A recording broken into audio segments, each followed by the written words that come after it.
Praise Lord. प्रभु को महानाम को मु धन्यवाद दिए। प्रभु ए सुंदर समय दे अछंती, प्रभु ए सुंदर प्लेटफॉर्म दे अछंती तांको सानिध्य रे बसिबा निमंते पुनी आपन मानको सामना रे किछि विषय रखिबा निमंते चिंता करिबा निमंते बीती जाइतिबा दिन मानकरे प्रभु गोटे गीत लिखिबा निमंते सहाय्य कले। वाक्य द्वारा प्रभु मो जीवन रे से गीत देई अछंती। बहुत गुडे विषय प्रभु ए गीत द्वारा मो जीवन रे आशीर्वाद दे अछंती, अनुग्रह करि अछंती। से गीत को बुझिबा जानिबा पूर्वरु रिलीज हेबा पूर्वरु मु विश्वास करे से वाक्य आमने कोटी ना कोटी सुनिबा द्वारा जानिबा द्वारा आमनको जीवन रे आमने आशीर्वाद पाई परिबा।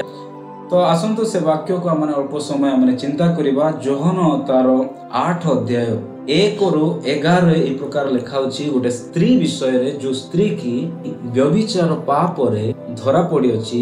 पुनी जाजक माने यीशु को निकट को धरि के आसी कि यीशु को केतरा प्रश्न पचारु अछंती। सो जेतला हम 4-5 रे हमने अध्ययन करू, ए गुरु एई लोकटा व्यभिचार कर्म करूथिबा समय रे धरा पड़ी अछि। एपरी लोक को पत्थर फोपाड़ी मारिबा को मौसा आमान को व्यवस्था रे आज्ञा दे अछंती। तेबे आपण कोन कहू अछंती? मु आपण मानक सामना रे ए वाक्य देई कि कथा हेबा को चाहे। विशेष करी गोटे विषय चिंता करंतु, जणे जेतेबेले पाप रे पतित हुए पुनी लोक सामना रे जेतेबेले प्रकाशित हुए कि से जणे पापी बोली, ए स्त्री को जेतेबेले अणा गला से जानी थिबे जे आज मते प्रस्तर आघात करी मते मरा हबो बोली, मोर मृत्यु आज सुनिश्चित बोली कि से जानी थिबो। केते भय रे थिबो, केते डर रे थिबो, केते आतंक रे थिबो, केते प्रश्न तार हृदय रे उंकी मारुथिबो जे मो जीवन रो शेष आज केते भयंकर हबो बोली। जेतेबेले यीशु को निकट को से माने आनु छंदी, यीशु को पचारा होची, से स्त्री केबे भी भाबी नथिबे ए व्यक्ति मते उद्धार करिवो बोली। से केबे भी इमेजिन कर नथिबे ए व्यक्ति द्वारा मोर आज परित्राण हबो बोली। से केबे भी से भाबी नथिबे एते बड़ पापरु मते आज मुक्ति मिलिबो बोली, मते नुआ जीवन रो आरंभ आज ए स्थान रो करिबी बोली। किंतु जेतबेला हम देखिबा पारुसी साधुकी माने यीशु को बारंबार गोटे प्रश्न करूछंदी जे ए स्त्री को कोन करिबा, ए स्त्री विषय आपण कोन कहू अछंदी। सो यीशु को जेतबेले बारंबार प्रश्न कराउची, यीशु भूमि रे लेखिकी से पारुसी आ साधुकी माननको कहू अछंती जे एपरि कोनोसी जदि व्यक्ति अछि जे कि आज पर्यंत पाप करि नाही, से प्रथमे तांको पत्थर फोपाडु। यीशुंकर गुटिए शब्द यथेष्ट थिला से जागा को खाली करबा निमंते। से स्त्री विरुद्ध रे उठिथिबा प्रत्येक कष्ट को, प्रत्येक अस्त्र शस्त्र को समाप्त करबा निमंते गुटिए शब्द यथेष्ट थिला। आ यीशु कहले प्रथमे से व्यक्ति मारू जे आज पर्यंत पाप करि नाही। मो प्रिय माने, प्रभु आज हमन को कोन कथा बाकू चाहू छथि। जेतेबेले एमते एक परिस्थिति थिला जेबे घरे केही नथिले, मु प्रभुंकर उपस्थिति रे बसिबा समय रे प्रभु हठात रे विषय नै कि मो जीवन रे किछि प्रकाशन किछि वाक्य देई कि से मते कथा होथिले। जेबे स्त्री विषय रे प्रभु मो सहित कथा होथिले, प्रभुंकर उपस्थिति बहुत भयंकर मात्रा रे से जागा रे थिला। आ मु संपूर्ण रूप रे निजर आयत रे किबा निजर नियंत्रण नथिली। क्रंदनर सहित प्रभुंकर उपस्थिति रे मु बसी अछि। आ से स्त्री विषय रे भाबिबा निमंते प्रभु मते अनुमति देले।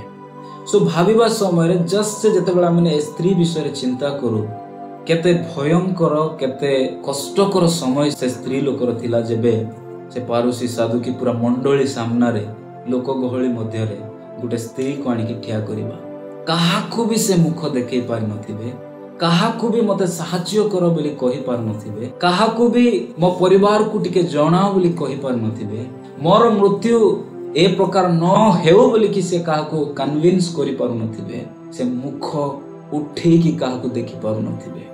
तार गोटे भय थिबो मृत्यु केते भयंकर मोर हबो। मो प्रिय माने, आमानक जीवन रे जदि किए आमानकर समाज रे हो, आमानकर मंडली रे हो, आमानकर चर्चेस मानक रे हो, केबे को व्यक्ति जदि पाप करे, पूरा मंडली, पूरा गां, पूरा सोसाइटी, पूरा एरिया से व्यक्ति विषय जो प्रकार आम मनोभाव थाए टिके आम चिंता करवा से व्यक्तिर कौन होथिबो। मु आपण मानक गोटे विषय कहबी, जदि से स्त्री विषय रे आमने आउ थरे चिंता करिबा, जदि से सुइसाइड करिवो ता पक्षरे भलो हबो ता चिंता अनुसारे जो अपमान से बीच रास्ता रे से सहूची ता तुलना रे जदि से कोटी हठात रे मरिबा ताकू पसंद हबो, जो जगह से आसिक एबे ठिया होइछि पुनी जो लज्जा जो कष्ट जो वेदना जो अश्रुर सहित से जगह बसी अछि।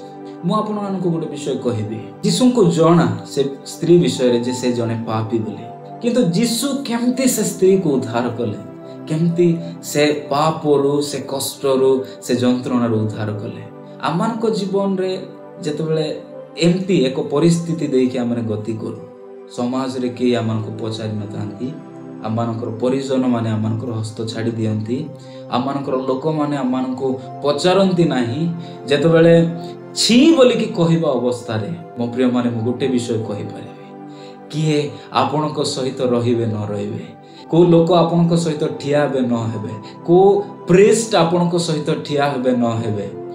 यस मु कहि परिबे केवल आमानकर त्राणकर्ता जीशु ख्रीष्ट आपनक सहित से ठिया हेबे, जे मो सहित ठिया होछंती, जे स्त्री सहित ठिया होछंती। मो विश्वास रो सहित कहि परिबी, एक बार उसको देखो तो यस हालेलुया, वो आपको उद्धार करने के लिए खड़ा है, वो आपका यस हालेलुया उद्धार के लिए वो जगह पे खड़ा है। Praise Lord hallelujah. केवल जणे व्यक्ति ए जगत रे उद्धार दे पारे ताहा होछि जीशु ख्रीष्ट। Praise Lord hallelujah. जेतेबेले वाक्य प्रभु मते देले ता परे परे मु क्रंदनर सहित गोटे स्वर गोटे लाइन प्रभु मते देले, निज प्राण ठु भी जे मते प्रेम करिले निज जीवन को मो पाए समर्पि देले। Yes hallelujah. मो प्रिय माने ए लाइन रो अर्थ होछि जीशु निजर गौरव को देखिले नाही, लोक मो विषय कौन भाविबे ताहा देखिले नाही, मते तुच्छ करिवे, मते घृणा करिवे, काले ए स्त्री प्रति जो प्रस्तर अछि ताहा मो कति के आसीबो बोली कि से भाविले नाही, निजर गौरव को रक्षा करि कुआडे धाई पळेले नाही, परंतु उस स्त्री के लिए उद्धार का एक मार्ग तैयार कर रहा था। Praise Lord hallelujah. से स्त्री को उद्धार देई अछंती, पुनी तांको यस हालेलुया सुरक्षा देई अछंती। मो प्रिय माने आगामी जो गीत रेकॉर्ड करि अछु से गीत विषय आपण माने प्रार्थना रे तोली धरंतु। अनेक हजार आत्मा, अनेक भांगी जाइतिबा हृदय, अनेक प्रभुको दूर हो जाइतिबा प्रत्येक लोक माननकु वापस आसीबा निमंते ए गीत कार्य करू, ए वाक्य कार्य करू। प्रभु प्रत्येक को आशीर्वाद करंतु। Praise the Lord. Thank you.